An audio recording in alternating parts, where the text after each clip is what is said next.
Today, what we're doing is we're going to talk about yoga philosophy, actually. So Rachel and I are about to, at 3:33, discuss yoga. So it's a real blessing to have you join us. Hey, Anna. This is such a supportive and happy time. Like, I'm watching on my Instagram stories, everyone doing yoga. Oh, Rachel, Rachel, it's giving me the option to hide live video from Rayfei, but that almost hide story. No, no, no. Oh, I can hide from you. It's so funny that there's like an option where I can keep a. Oh, here it is. Here it is. Okay, now we should be going live together. Hey, Michael. Hello. There we go. Video. Hello. Oh, hi. Oh, look at this. This is so sweet. This is my I first know. live video. I feel like an old man, Rachel. Oh, I Like just trying to did my figure out first one this how to week. go live. Yeah. No, I just Wow. did it for the Look at first us. time this week. We are like old people, I know. incredibly old souls trying to figure out Instagram live. Like, how does this work? We don't have a Yama for this, Like No. Yoga Sutras did not prepare me for going live. No, they didn't cover that part in yoga training. That's actually the hidden fifth book, Yeah. Instagram Pada, That comes next. when you're deep in samadhi. Well, anyway, Yes. hello everybody. Welcome to the chat. Um, Yes. I was just thinking everyone's doing so much on Instagram and on Zoom to really lift the vibrations. And I just like the diversity of the offerings. Yeah. People showing yoga and people talking philosophy. So it's, Yeah, I love it. Yeah, we were just doing the live with Carolina and Caleb, and so I've seen you twice today. I know. What a blessing. I know. That was fun. That was really incredible earlier. Was it when you cultivate goodness and sacredness, the world reflects it back to you? Yes. So your presence here, Rachel, twice today is like the surest indication of my progress. Oh, it's been great. Well, Yo. yeah, so we wanted to talk about the 8 limbs, right? Is that what you want to do? Yeah, I was just thinking like, hello everyone. I was just thinking that we Yeah. could have a discussion about the wider context of yoga, yoga Yeah. as a philosophical system beyond just, as a physical fitness system. Yeah, absolutely. And, Yeah, and it's funny that you, go ahead. sorry, go on. No, I was just going to say it's funny that whenever you were talking yesterday, the day before, about what we were going to talk about, because right before the whole quarantine happened, I'm pretty sure it was my last day of work, and at Hometown, the yoga studio I work at, and I was discussing, there's a yoga teacher there, Oleg, that we always talk like philosophy and just like everything, health, yoga, everything.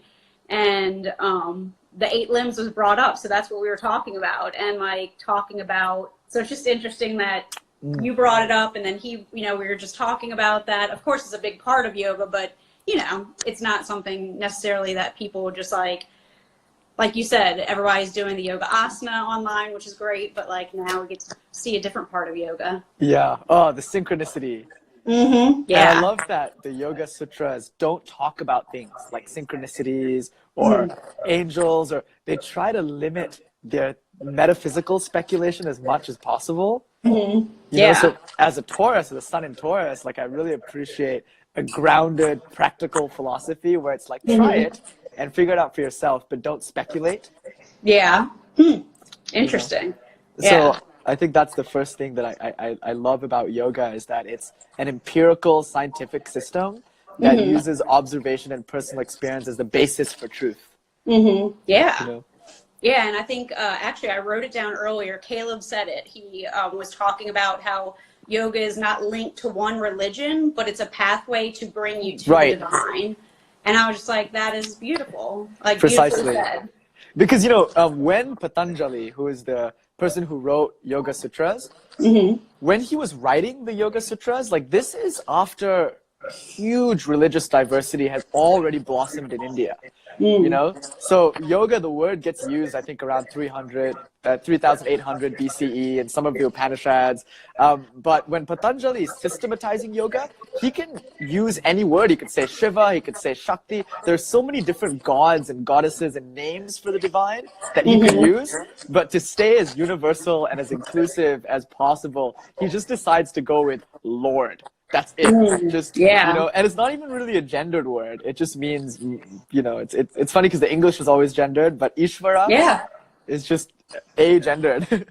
Yeah, I love that. That's so true. I never thought about it like that, but yeah, incredible. Yeah. Yeah, So, and I guess for those who don't know about the Yoga Sutras or the 8 limbs of yoga and Patanjali, do you want to maybe give like a brief description of like when those were written, and like maybe just like a brief what they even are, because some people might not even know, like what might be like, what, who are you talking about, what are you talking about? yeah, I'd love to. You know what, I would love to. I'll do a little history, like a 2-minute history introduction, and then you and I can you can talk about the yamas. And personally, I want to expound like our personal engagement to yoga. Yeah, Because there's a lot of theory and there's a lot of jargon, but I like talking about like tips and personal struggles and the way that we're understanding things, Yeah, So, absolutely. Anyway, welcome everybody to our, what are we going to call this? Our little afternoon yoga and tea, quarantine yoga speculations. Next time Rachel we need to and have tea. Yeah, no, I already Cheers. have tea. I'm a little upset that you haven't brought your mandatory ceremonial tea. Oh man, no, I have my diet ginger ale, so that'll have to do for now. I'm even drinking yogi tea to stay in theme. Oh, okay, next time. Yeah.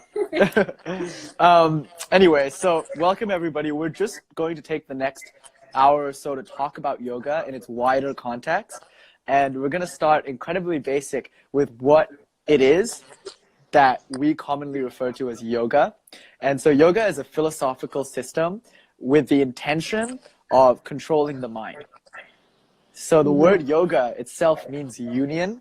And historically, it's been used in Indian literature since the Upanishads. And the Upanishads are an oral tradition that existed in the Himalayan mountains around the year 3800 BCE. It's sometimes dated to 5000 BCE. But the oral tradition consists of sages who are themselves people of spiritual knowledge, transmitting their revelations, their direct perception of the divine to students, who themselves would transmit it to other students. So it's much like the Gnostic tradition of Israel and the Middle East, where it's individual spirituality transmitted from teacher to student. So the word yoga had already been used in that context. But in about 150 BCE to maybe 200 BCE, there is a sage. His name is Patanjali Maharishi. Maharishi meaning the great seer, and Patanjali means the fallen angel. So I like that. Nobody really knows who he is. Some people think he's a mythological character. In fact, in a lot of Indian literature, it's written by like pseudonyms, like pen names. So those people might not have even existed, like a mythical Shakespeare or the docetic Jesus, like people who are characters but not actual historical figures. So this character, Patanjali Maharishi, dubious because his name is just such a on-the-nose statement, decides to write a text, and the text is orally transmitted as a series of aphorisms. So it's called the Yoga Sutras, and sutra means silk or thread, and these are the threads of yoga. So, wow, I never knew that. Yeah, sutra, threads. And the word sutra, it means that the student is supposed to just memorize these. So each aphorism is very short, very packed with meaning, and it's created a wonderful multi-billion-dollar industry for authors to unpack that meaning. True.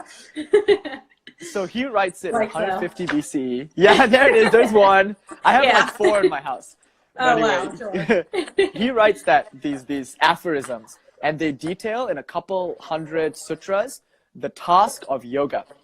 And so, Rachel, would you like to tell us what the task of yoga is now that we've got some historical context for the Yoga Sutras as a text? So do you mean sutra number 2? Yes, precisely. Okay. So, and actually, it's funny because this is like, I don't know why. On the test, so we did our yoga teacher training together, and on the test, for some reason, it never linked to me. Of course, I knew what the second sutra was, and that it says yoga is yogas, chitas, ritas, niradaha. But for some reason, I like didn't look at that as like, this is the definition of yoga. Like for some reason, it just never clicked to me. I don't know why. But of course, I knew that that was like, you know, what it was, what all of these things were getting to. But for some reason, whenever they put it on the test in that way, what is the definition of yoga? And I was like, oh, I guess it would be sutra number 2, yoga is. And I was like, duh. Why did I not think that? But sorry, that was probably no, that's good. That's an important point. Because it's so simple and small that people miss that the entirety of the sutras can be summarized by just that. Exactly. So, so sutra number 2 is yogas, chitas, ritas, nirodha. Is that good pronunciation? It's beautiful, Rachel. You always impress me. Oh, you're sweet. Thank you. So yoga is, and this can be, I guess, said in many different ways, but calming the fluctuations of the mind. So the vrittis of the mind, the fluctuations, the swirlings of the chitta, the mind, mind stuff. And so trying to, for me, I guess if I put it into like words, I would say besides that, calming the fluctuations of the mind, what yoga is all of these things put together that can help us come to a calming and a calming of our whole body, but you know, especially our mind. So that's beautiful. I'm thinking of a story of the Buddha, and the Buddha, the Shakyamuni Buddha is like the one that people talk about. Okay. He was a prince. He was a very rich prince in a kingdom. And the story is that he goes on a tour of the kingdom. He's being brought on his royal retinue, and he sees 3 things. He sees a sick man, an old man, and a dead man. And he comes home and he realizes that life is suffering. He realizes that in life there are 2 ways to suffer: not getting what you want and getting what you want. Yeah. You know, and he seems to point to that fact in the Yoga Sutras where it's like there's a mind stuff, you know, which is not just the thoughts, but also the psychological being in its entirety with all of its complexes and foibles and all of that stuff. And it's great that you're reading Eckhart Tolle now, because I think he expounds the mind stuff really beautifully. Yeah, absolutely. Yeah, I just started that. So just started, oh my gosh, why did I just forget the name of the book? Power of Now. Power of Now, yes. Like, lost the word. But yeah, I just started that, which I'm very excited. Hopefully we can do a book club with that, a meeting on that after talk. Yeah. Yeah, you better have tea for that one, though. I'm very disappointed. Yes, I definitely will. Now that I know that it's like part of it. Yeah, but that's our starting point. In our tour of yoga, we start with the problem, which is that people have this psychological reality called the mind stuff, and that includes all the complexes and traumas and subconsciouses or any kind of thing. It's like basically the psychological experience of being human is an incredibly distressing one. That's the first observation of yoga. And you know, it's funny because it doesn't say that. Like, we're already supposed to know that when we start reading the Yoga Sutras. So we're already supposed to understand that the mind is our greatest tormentor. Yeah, and it's actually interesting that you say that because, so as you know, I teach kids yoga as well, and my class that I've had for the last 6 months or so has been 3 teenage boys, and I taught them, or we talked about the 8 limbs, and I started to teach them the sutras as well before all of this happened. Because I haven't seen them, of course, in a few weeks now. But I asked them, I said, do you think that you can control your mind? And they were all like, no. What do you mean? What? No. Like, they just immediately were like, no. And I was like, huh. I was like, so I think that this will be, like, hopefully whenever I see them again, like, we can really get into that and talk about that. Because, yeah, like you're saying, it might not even be a thought. All these, like, whenever you say calming the fluctuations of the mind, people might even be like, what do you mean the fluctuations of the mind? Like, it's normal. We're humans. We have thoughts. We have 60,000 thoughts a day. Like, exactly. It's just a normal thing. So it's like, to think that we can calm that, control that, or in any way make that more, I don't know the word, not not more, I guess calming, like calm that in some way. Yeah. But it was just interesting to hear them say, like, no, and think that it was such a crazy idea that you could. To still the mind, yeah. Yeah. It's funny because what we consider to be normal in our society is incredibly insane. The idea that our two greatest gifts, our imagination and our memory, could be our two greatest tormentors is kind of wild. But you're right, the counterintuitive idea of stilling the mind. Because I think some people might think, oh, doesn't that sound like, I don't know, getting really high or dope or something that kills the mind, you know, something that puts you in a passive state. And the challenge of describing the second sutra as state, it's not about going below the mind, it's about going above the mind. And the mind remains the problem. It's a wonderful tool, a terrible master, right? Yeah. So I'd like to offer a story. There's the myth is that yogis have powers. So the myth is that once you can control your mind, you tend to inherit supernatural powers. And that could be just as simple as focusing on writing your essay the day before it's due. You know, if you're distracted, if your mind's all over the place, it's hard to concentrate. So maybe that's just that. But there are all these powers that yogis have. So the story is one day, a man wanted to learn some powers. So he goes off to the Himalayas because he heard that there's a great yogi who teaches powers sitting at the top of the Himalayas. So he goes and he meets the yogi and he says, I am here to learn your secrets. I want power. And the great yogi says, well, what kind of powers do you want? And the guy says, good question. See, he didn't even know what powers he wants. He just wants power. But he goes, it would be nice to walk on water. And the master goes, why would you want to walk on water? There are boats for that. And he goes, no. I want to walk on water because I need this. Just give it to me. And the great yogi teacher said, okay, fine. I will teach you powers. In order to get your powers, you must do the following exercise. Every morning, sit by the Ganges River, which is the holy river of India. Sit by the Ganges and repeat this mantra. And he gives the guy the mantra. And a mantra is just a string of Sanskrit words. It's like a magic spell. And he says, you must repeat this mantra 9 times. And if you repeat it 9 times for 9 days, you'll have all the powers you want. And the man goes, oh, this is so easy. I'm going to do. But right before he goes, the guru says, wait, one thing. You must not think of monkeys. And the man goes, what? And he goes, that's my only rule. For the spell to work, you must repeat it 9 times daily, but you must not think of monkeys. If you have even one thought of a monkey during your repetition, it will ruin the spell, and you can't do it. So he goes, okay, fine, sure. So the next day, this gentleman of ours goes by the river and he sits down and he starts to repeat the mantra. He gets about 1 sentence in and guess what he thinks about? Monkeys. The monkey thought triggers, it comes into his mind. And he goes, oh, no. And he tries to resist the thought. But the more he tries to stop thinking about monkeys, the more monkey thoughts start to come into his mind. And by the time he gets to the 7th day, his mind is just filled with monkey thoughts. His whole life has become one sanguine nightmare of monkeyness. And so, tormented by the monkeys, this man, desiring his powers, runs back to the yogi and says, look, you keep your powers. I don't want them anymore. Just teach me how to get rid of these goddamn monkeys. And then the yogi says, Atta Yoga Nushasanam. And now the exposition of yoga. Yeah. That's hilarious. That's great, though. And it's funny that he used, I guess, the word monkey because it's like our monkey brain just like constantly going. That's what that story is. It's like we can't do anything until we first learn to control the mind. But like they say in the Bhagavad Gita, harder to control the mind than it is to control all the 4 winds, Arjuna. Yes, absolutely. Yeah, and that's why there's a whole entire, how many sutra books that, or books of the sutra that talk about how to do this? Right, precisely. Yeah. I love that you teach children though. Like maybe you could share some things about yoga with children, like the concept of the second sutra.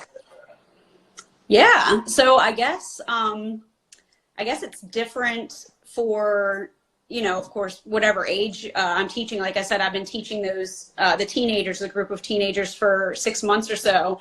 And that class looks totally different than what I would do with my, I had a class, 4-year-olds to about 10-year-olds. And so that class is, with them, it's about getting them moving, but then calming them down, getting them moving. Because, they're little kids that are like, especially at the end of the day, they're like bouncing off the walls. So just getting them to calm, but also I realized, I guess, with teaching kids, they really love to like, I guess my main thing that I realized during it, they just want to be seen. And I think that's, people in general, of course, want that and want to feel that. But especially little kids and kids that are like, look at me doing this, and, just seeing them. And even the ones that might not be doing the yoga, I want them to like know that I'm not just like forgetting about them. So like letting them be the teacher for a little bit definitely helps.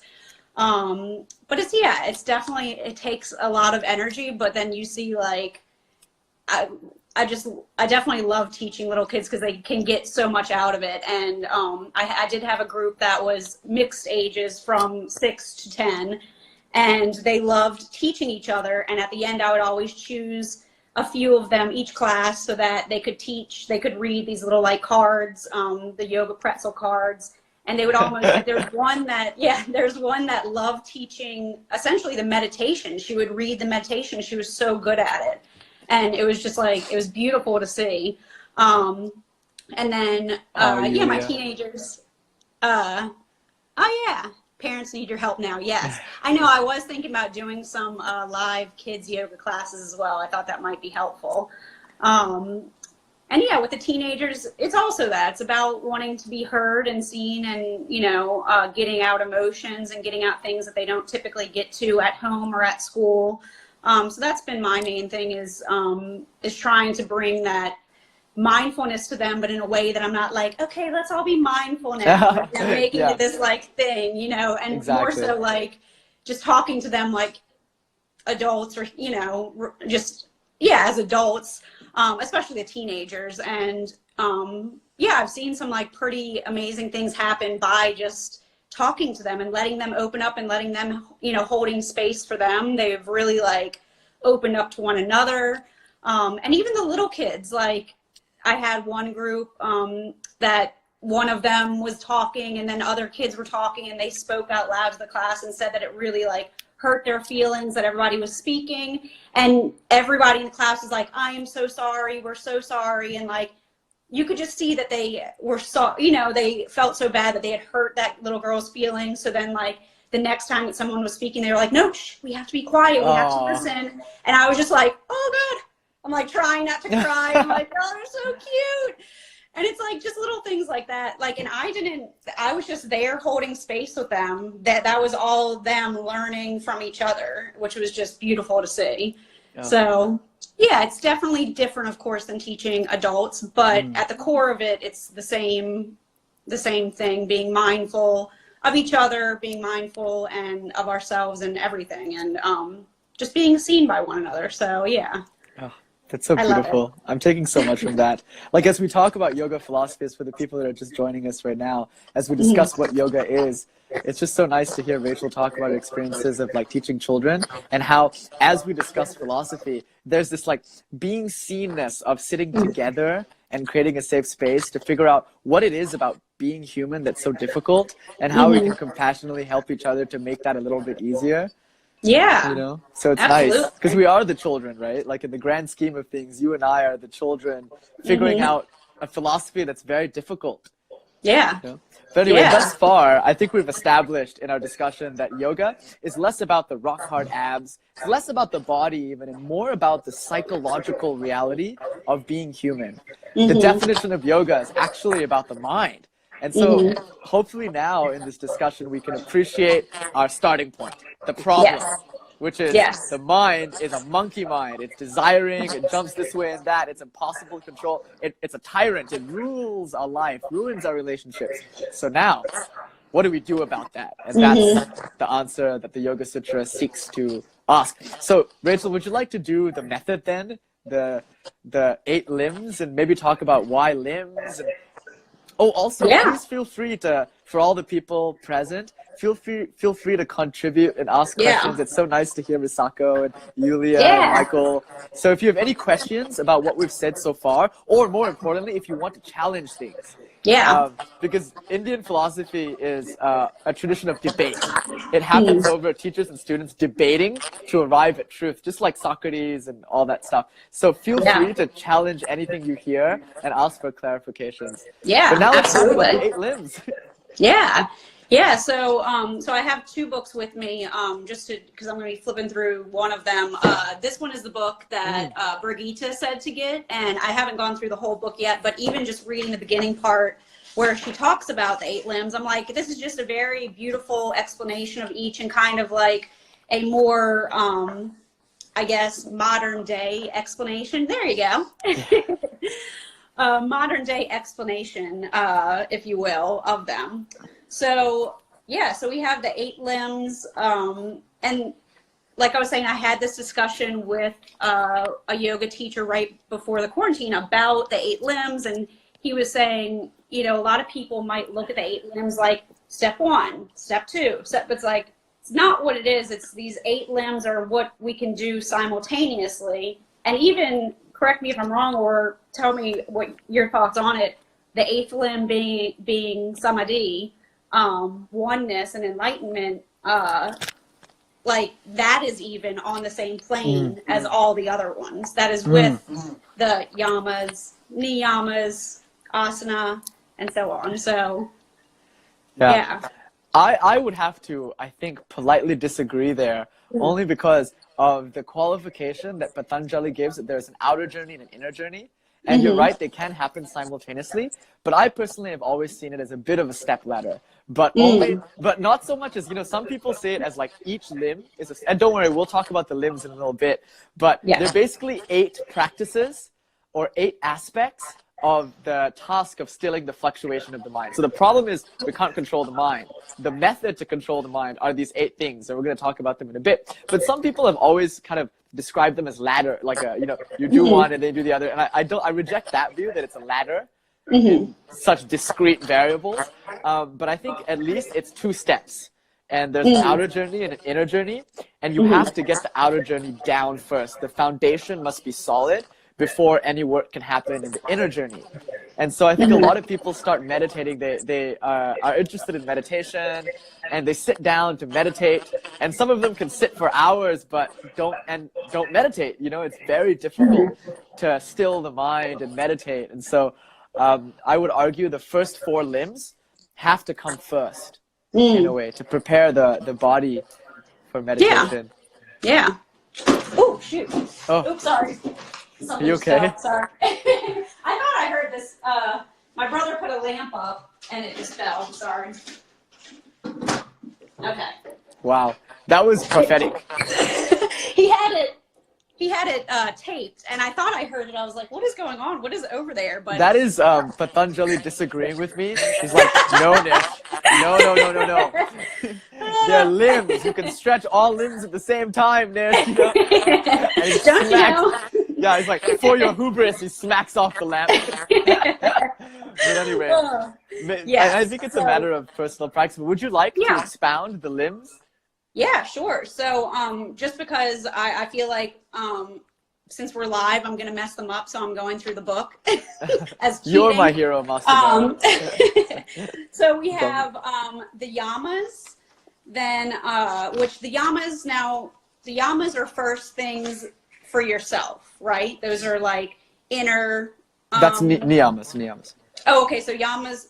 Okay, so it's first outer and then inner. So yamas are kind of rules with society, and then niyamas would be rules, for lack of a better word. Yes. Or a better word, with ourself. Precisely. Codes, if you will. And then we have asana, which is the one that a lot of people go to first. And that's kind of what we were talking about also. I keep going off subject, sorry. But that's good. I love that. Yeah. But yes, so we have asana. Why can I not think of the next one? Pranayama. Okay. Yes, asana, pranayama, and then pratyahara, Dharana, Dharana, yes. and then Dhyana, Dhyana. and then Samadhi. Samadhi, yes. Samadhi, yes. And we definitely, as per Anna's comment, which we really appreciate. It's so nice to see you, Anna. We'll definitely take some time to talk about Samadhi and how it's different from meditative states. But yeah, but let's start with the Yamas, I suppose. Yeah, definitely. So, so the first ones being the Yamas that are kind of like rules for how we live with other people. The first one being ahimsa, which is nonviolence, and that's how it can be translated literally as nonviolence. But a great Buddhist scholar just joined us, by the way, Marcel Burgunder.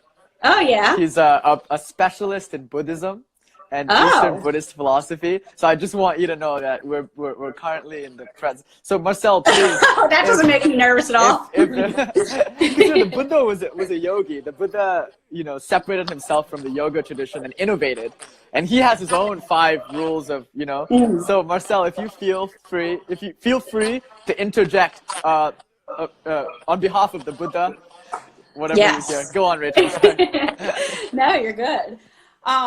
So the first yama, the first rule for living with other people or being with others, ahimsa being nonviolence or compassion for all living things. So I like looking at it in that way. Also, not only being just don't be violent, also be compassionate. That's also a part of it, which I really like. Her explanation in the book, Donna Fari, her explanation being in that way. And even thinking, are my thoughts being violent or compassionate towards others or even myself? Right. And Jesus said this too in the book of Matthew. He says, you can commit adultery just by thinking thoughts. Yeah. So the idea that there's an adulterous thought is as bad as adultery itself is really in line with what you're saying with that. It's also about the way we think about others. Yeah, absolutely. Ahimsa, non-violence. Yeah. And do you want to do the next one? Yeah. This one is very beautiful, and Satya is a very difficult one because Satya means truth, and I'm sure some of you might have heard Satya Sai Baba, or Mahatma Gandhi. He said that the only thing about Gandhi, he said that the only thing that he wanted to do was be truthful. He wanted to champion just that, truth in his life. And that word is very loaded. Like philosophers talk about it, scientists talk about it. It's almost a metaphysical concept, capital T, truth. It's like as mysterious as the word beauty. It's a quality that is more felt than understood. Like beauty is something we can't really describe, but we know it when we see it. Same with truth. We know when we're being honest and truthful with ourselves. And so breastfeeding, it was like sacrificing myself. I think earlier, Julia said. I see. Oh, it's Jules. Hello, Jules. Yeah. Yeah. Wow. I'm so excited to talk about Samadhi. But while we're not harming others, we take a vow of truth. So a yogi never speaks falsely and also never thinks falsely. So a yogi tries their best to be as sincere and honest as they can in their relationships. So on one level, it means never lying. On another level, it means having a passion for truth. And it's a very difficult one to keep. Like one day I woke up and was like, I'm just going to tell truth today. And I found myself, discounting truth at every interval. It's like maybe I broke something. I wouldn't say I broke the thing. I would say the thing broke. All these little evasions, we use language to make ourselves seem better, to distort reality, to manipulate, to get people to think thoughts we want them to think. All of that is a sacrifice of truth. So that's what Satya is. It's a vow to stay truthful, not just with the way that we speak to others, but the way that we think about ourselves in the world. Not entertaining delusions. Yeah. Oh, I like that. Yeah. Not entertaining delusions. Yeah. And that can be even like a way that it was described in here also, like being honest with your feelings. And whether that's with yourself, to yourself or to others, just being honest with what you want in your life or how you feel about things. That's even, being dishonest. If you're like, I'm fine, even if you're not, type of thing, which is a very natural human thing to do, to just be like, I'm fine, and push things away. And Exactly. that's the yeah. And as a meditation teacher, like sometimes I'll have someone come in, I'll be doing a private, and I put a lot of pressure on myself, like to deny sometimes that I'm not doing so well. Like maybe there are things going on in my personal life that are causing me grief and stress. And I go, well, no, I'm teaching meditation and yoga right now. You know, I have to put on sometimes this facade of everything going well, of having nirodha, my chitta vrittis, you know. Yeah. So, but you're also human, so it's like right. You have to, yeah. And I think it's so nice as a yoga teacher to admit sometimes to our students, like, oh, when we, you know, you're so graceful with it, Rachel. Like whenever, you know, like you're teaching a pose or whatever, like I remember you were doing twisted triangle with us, and you like, you made a mistake with the hand, and you're just so effortlessly, you're like, whoops, sorry, I'm gonna fix that. You know, it's so human and beautiful. But that's truthful, you know, like the satya of knowing your limitations, admitting them, being honest and truthful, and appearing to people in your full vulnerability. And maybe that's the thing too. It's really hard to appear before others vulnerable. And a lot of Western society is putting up fronts and facades. How are you? Fine. The only answer we're allowed to give, you know? Yeah. And to live truthfully might mean to live outside the norms of Western society. It might mean saying when someone goes, how are you? It might mean saying, not so good. My wife just ran away with her yoga teacher. My business flunked. You know, like it might mean saying those things. So that's hard for people. Yeah, absolutely. Anyway. And yeah, no, that's very true. And I think that some of the times in my life, whenever I've really needed to heal, the best part of my healing, or the best thing that I did for myself to heal, was to be vulnerable and open to others and be honest with my feelings and what was happening. And that was like, it's almost like you're lifting this this weight off yourself by doing that. And people also appreciate that, you know, vulnerability, because it's almost like you're opening the door and holding space also for other people to feel comfortable to be vulnerable as well. Rachel, I am so stimulated. I feel like we could talk philosophy for forever. Like we're like on Satya now, the second of the 5 Yamas, which is the first of the 8 limbs of the 8 practices of yoga. And I don't know if we're gonna make it, Rachel. This is just so we're fun. not. This is part 1 of like 5 million. Let's just do Yamas today. Yes, absolutely. Let's just do if Yamas. We can get even through those. Yeah. Good luck to us. Yes. Would you like to do the third? Sure. So the third one is asteya, and that is non-stealing. Again, with this one, I really like the fact that we can, you know, there's non-stealing. Of course, everyone knows you don't steal. It's not right. And we have that one, but what other ways can we look at it in the way of, are you stealing the conversation? Are you stealing someone's time? And I really liked whenever we did our circle, someone explained that she was doing online shopping, and she was like shopping for something and had stuff in her cart, and then realized that because she didn't really need those things, that she was then, if she bought them, which is fine, it's not stealing because she's buying them, but if she bought them and she didn't really need them, she was stealing them from someone who actually did need those things, which I was like, wow, I definitely did not think of it in that way, but I think that's very true, and a beautiful other dimension of it to think about. It's like when people are buying toilet paper right now. Exactly. Yes. Yeah. But that's an interesting idea, like this non-stealing, you know, because these are almost like the 10 commandments almost, but really obvious. Don't harm people, tell the truth, don't steal. You know, there are all these very basic rules. But oh,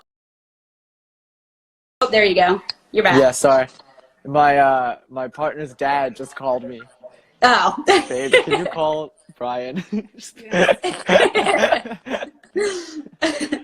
No, it's very true. And actually, since you brought that up, this is whenever it is like the 10 commandments, and it is these things that everybody's like, well, duh, we know not to steal, we know to be truthful and to, you know, not harm people. We know these things. So it's almost like you kind of like see these and you're like, yeah, I do that. And you kind of skip over them and maybe move on to asana and think that asana is the first one that you should really master. Yeah. When really, as a modern society today, these are like really important, because compassion is not something that everyone has. The first one being nonviolence, looking at it from a perspective of compassion, it's not something that everyone has for other people. Non-stealing, stealing, time or conversation or, space, stealing in that way. You don't think of it like necessarily in that way. So I think it is something to really dive deeper into and say, like, maybe I haven't mastered these first, few, or these rules. first two limbs. Yeah. Exactly. Like, how often are we on the road and someone cuts us and then we think horrible thoughts about them, like, oh, they must be terrible people, or how inconsiderate, or how often do we, we're on the phone with our friends and you're right, taking too much of their time or demanding too much emotional labor of them, or not even to get started, a number of times that we fail to tell the truth or keep the truth with ourselves. And so, I mean, thus far, I hope we're beginning to gain an appreciation for how yoga, in the beginning, we've already established that it's less about the body and more about the mind, but at its most basic, it's an ethical system of behavior. So we've got 3 down so far: non-violence, telling the truth, non-stealing, and the 4th. Yes, it's brahmacharya. Would you This one is charged. Oh my God. It's funny because Yeah. I asked you about this one during our training because I teach kids, teenage boys, Yes. kids, but also I was teaching these 8 limbs to 3 teenage boys. So I'm like, kind of got to this one and was like, I'll kind of skip over that one. And, so and you the can reason explain why. Rachel wants to skip over that one with her teenage boys is because brahmacharya in Sanskrit roughly translates in English to continence, meaning celibacy. A lot of people think it's not having sex. Now that's a hard one, especially for. But I would like to offer that it doesn't actually mean that. One thing that I'd like to say is that yoga, as a system, has always been very philosophical and metaphysical. So when something appears literal, it often invites you to consider the deeper level. So when you say, don't harm someone, that's coming from the philosophical understanding that there is no difference between you and another.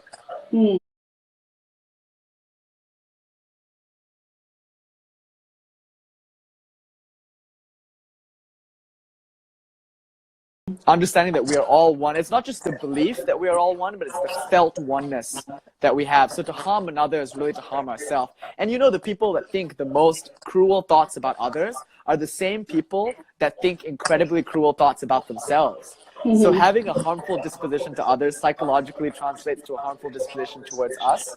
To steal is to act as if things outside in the world will fulfill us. Is to act as if we aren't, as we are, enough.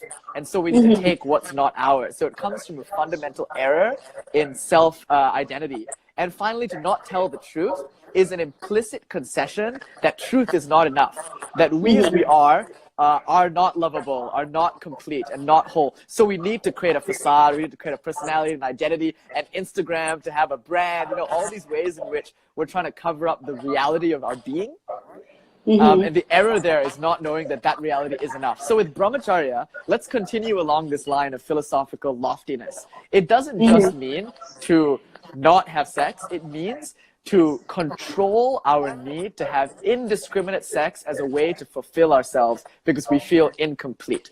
So the understanding of the yogis is that sexual attraction between people is a natural philosophical force. I say that word too much. It's like my crutch word now. But it's like a natural energetic need for 2 poles to meet. So in the universe, whenever you have 2 poles, like negative or positive, that energy needs to join.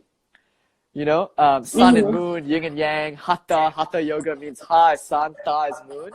So that's a little snippet. So that attraction is natural and it happens on the level of form. But we, understanding ourselves to be more than just our bodies and more than just our form, can realize with yoga that we do not need to make ourselves complete through sex because we already are complete.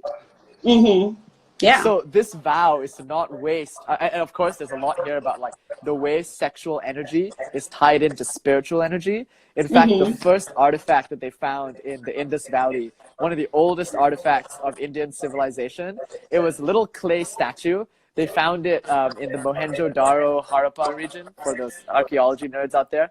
And it's a statue, it's called a proto-Shiva, but it's a statue of a guy kind of like in lotus pose like this. He has 2 horns, and he's like Shiva. But the one thing about him is that he has a raging erection. You know? Jeez. So they used to think that this is a fertility god. Okay, well, this makes sense. Ancient culture, erection, you know, big wombs. These are all fertility things. So maybe this is the culture. Hi, Caroline. People just come in at the right time, I swear. The moment I say raging erection, like 4 more people join the... They're like, oh, I swear we're talking yoga philosophy. Yeah, so they thought it was a fertility god. They were like, they're just worshiping the force of nature, whatever. So there it is. So, but then they found, no, there's all this other artwork of like a guy covered in ashes, and he would have this erection, but it was going upwards, and it seemed to indicate that he had moved his sexual force inward and up the spine. It's like a Kundalini concept of taking the sexual energy at the base of the spine and transmuting it, the alchemy of turning lead to gold, you know? So Brahmacharya on a deeper level says, look, it takes a lot of energy to go out and court people. Anybody who's ever engaged in courtship realizes, you know, there are the dates and the flowers, and a lot of it is like people just trying to get laid, right? And they do that, and it takes a lot of energy and a lot of time, and it's like, for a lot of people, an obsession, a way to get validation and identity, and then it happens and they're tired afterwards. The French call orgasms les petits morts, the little death, you know, because it just kind of like poofed after. Yeah. So the idea is that you have this psychosomatic energy in you. And it can be spent sexually, it can be spent creatively, like making art or whatever. But Brahmacharya is the vow that you will be careful and considerate in how you spend it. That's really all it means. Yeah.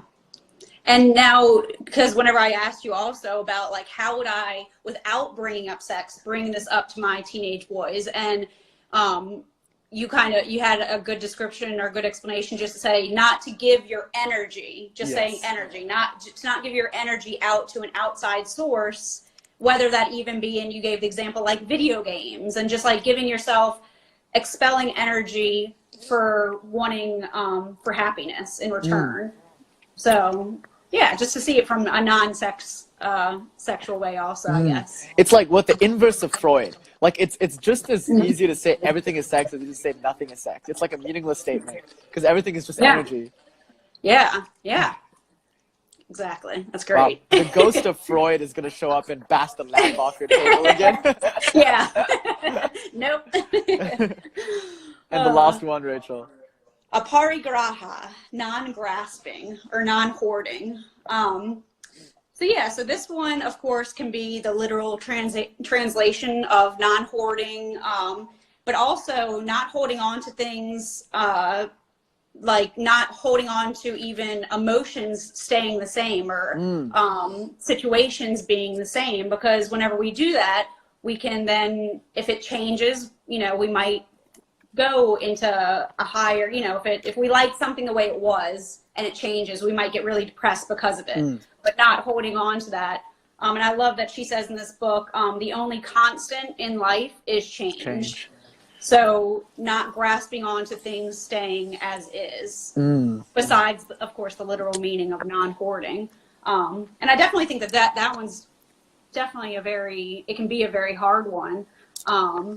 But in that sense, in the emotional sense, because, you know, especially if things are good, you know, or really when things are good, you're like, this is great, I want it to stay the same. But I think that the cycle of life or the cycles that go in throughout life are beautiful, because, you know, if we look at it in the way of, if everything always stayed the same, then even if we were always happy, always going up, that's great. But then that could be the same for always being sad. Then it's never changing. If you're always sad, you could never change that.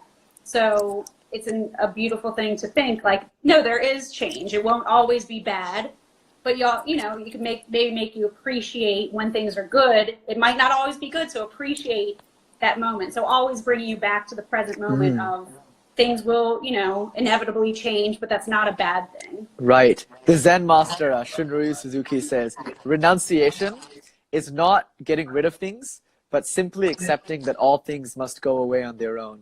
You know? Beautiful. Yeah. So, I love that definition of aparigraha, non-grasping, but non-grasping in the sense of not clinging or being attached to things, emotions. And that's beautiful, Rachel.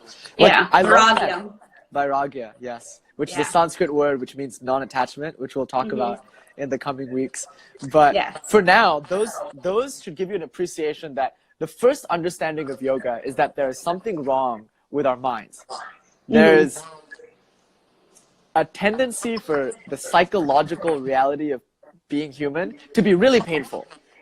And the Buddha describes it as life is suffering, desire is suffering. Like, you know, there's a joke about the Buddhists. They can be very, like, they mean well, but there's like a pessimism almost. Like, even the word nirvana, like the Buddha was very careful not to positively describe anything. He didn't want to give reality any attributes because then people will not practice and like just enjoy theorizing. So he said, if you want to know what nirvana is, go and find it for yourself. But nirvana in Sanskrit literally means blowing out. So nirvana is when you blow out the mind. When the chitta vrittis, or the fluctuations of the mind, are just still, then you get nirvana. But he defined it negatively. He defined it as emptiness. You know? And so there's this joke. It's like, if you get a new house and you're very happy with the house, you're like, oh, look at our beautiful house. A Buddhist monk will walk by and say, you'll say, this is the first day of my new home. The Buddhist monk will walk by and say, this is the first day of its destruction.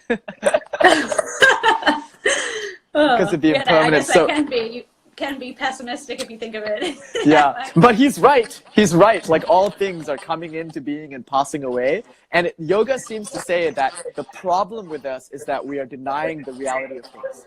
That we are somehow delusional about us and our place in it. We don't think we're enough.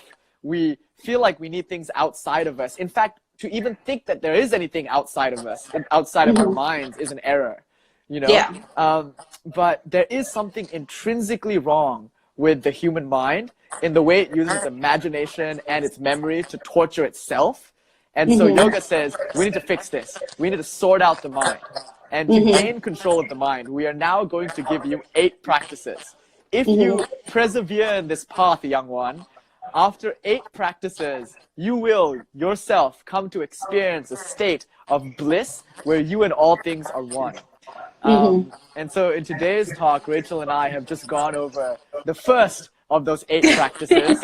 And already you can gain an appreciation now about how yoga is so much more than the tight buns.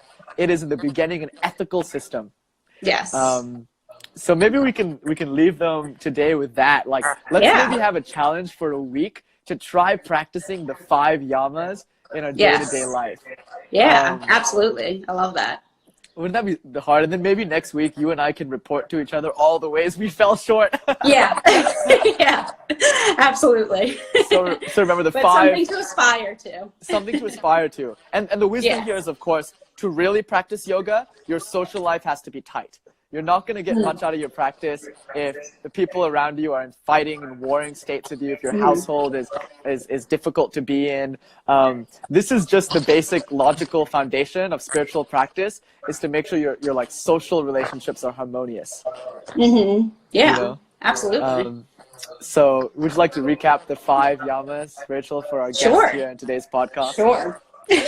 So we have ahimsa, nonviolence or compassion. Satya, commitment to truth, so being honest, and I won't go into our whole definitions of each. Asteya, non-stealing.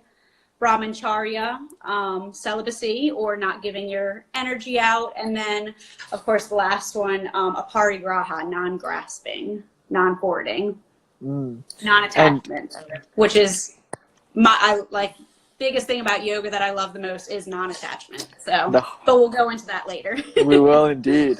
There is something that yogis love to do, and it's journaling. Because as you will learn in our next conversation, self-study is central to a yogi's life. The ability to treat oneself as an experimental subject and to objectively study this thing that is the self, that is the mind. So one thing I'd love to offer is, in this coming week as a practice, I'd recommend keeping a journal, but keep a yama journal. You know, keep a journal to track your progress with the 5 yamas, or the 5 rules of harmonious interpersonal relationships.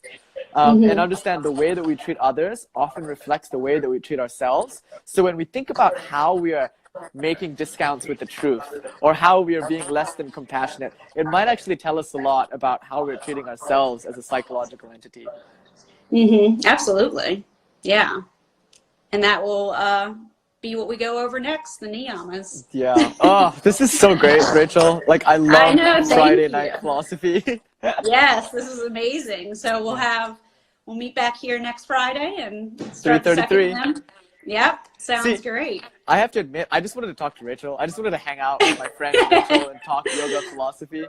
I But know. Yeah, it's we can just talk nice that forever. I know. Unfortunately, they have the limit. Yeah. Yeah. And thank you all for joining us. We thought Rachel and I are Yes, going to thank talk. you. You know, we're going to talk and we're going to be sisters. It's going to be great. But let's just have everyone else join us too. Um, Yeah, so thank you for absolutely. being here, everyone. Please, you've asked such Yes, beautiful thank you. questions. If you want to know more about yoga philosophy, feel free to shoot either of us on our DMs. Like, hit us up, ask us questions, ask us for Yeah. book recommendations. I'd be happy to even do like one-on-one calls with people to go into the finer points of the philosophy. And I don't know if Rachel will do that. Same. She's a very, Yeah, very absolutely. busy woman. She teaches beautiful classes every other day. And her next Oh, one is thank you. tomorrow at 10 in the morning on Instagram, Yes. 10 LA time. Yes. Thank you. Yes, I'm definitely open to always talk to anybody. This is a great time to connect. So, yeah, thank you so much for chatting. This was amazing. Thank you, Rachel. I'll see you Yeah. tomorrow at 10 at your yoga Yes, class. perfect. Please join Rachel's live stream. She's amazing. Yeah, thank you. And whenever we end this, I don't know, just in case if it doesn't let me do it, if you can post this to your story, because it'll ask you. I know that you haven't done a live yet, so whenever you end it, whenever you end it, I didn't learn this until after, there's going to be a little arrow in the top left corner. If you can save, that'll help you save the video. So a little arrow down, press that, and then press share to your story. So definitely do that, because I want to keep these videos. There's I really want to keep. I was just going to ask you, Rachel, how do we record this, you know? Yeah, But there you go. there you go. Because I'm not sure, since you started it, it might just let you do it. So Okay, beautiful. I didn't want you to leave and not do that. Thank you, Rachel. I'm like an old man when it comes to this stuff, so thank you for helping me out. I just learned this week. All right. Well, have a lovely rest of your evening. Yeah, you too. Thank you This so was much so for nice. this. I know, it was amazing. We'll see you next Friday too. Namaste, sister. Farewell, everyone. Namaste. Oh, bye-bye. Bye. Are you sure you